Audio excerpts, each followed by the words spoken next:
Thank you for choosing ActivPlay, and welcome to the Hanging Bridge Accessory Assembly video. Before assembling your hanging bridge, make sure you have all the parts listed in the manual. Also, follow along in your manual to make sure you are using the correct bolts, washers, and lock nuts. We advise having a friend help you.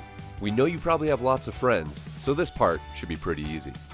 We've provided tools to help with assembly, but you are more than welcome to use your own. Before we get started, register your product warranty at skywalkertrampolines.com. Grab the two upright poles and the connection frame. Line up the connection frame with the holes on the bottom of the upright poles and then secure it with button bolts, arc washers, and lock nuts. Don't tighten the lock nuts yet.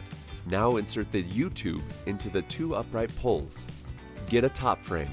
Make sure the loops are facing down and line it up with the holes on the top of an upright pole. Secure it with button bolts, arc washers, and lock nuts. Don't tighten the lock nuts yet. Repeat this process with the other top frame. Now we are going to make the steps. Attach the hooks on two long chains to the middle loops on a foot frame. Repeat this process until you have 6 steps. Attach a short chain with the hooks to the holes on the side of the foot frame that is facing in.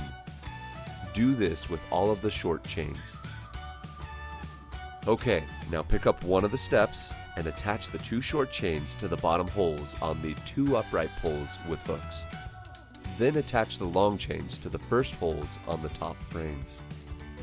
Go ahead and attach the other steps. You will repeat a similar process as the first step you assembled, connecting the short chains to the holes on the side of the foot frame and the long chains to the corresponding holes on the top frames. Take the last 2 chains and attach them to the holes on the side of the foot frame on the end of the bridge with hooks. It's time to attach it to your jungle gym. Remove the 2 middle plastic caps from the poles on the jungle gym. Attach the top frames to the jungle gym. Secure the sides with button bolts and arc washers. Secure the front and back with button bolts and washers. Now you can tighten all the lock nuts and button bolts on the hanging bridge. Finally, connect the hanging bridge to the jungle gym with the 2 chains. Wrap the chains around the upright poles and then connect them to the annulus of the foot frames. Congratulations on completing the assembly of your ActivPlay hanging bridge. For more information, please visit our website, skywalkertrampolines.com, or follow us on social media.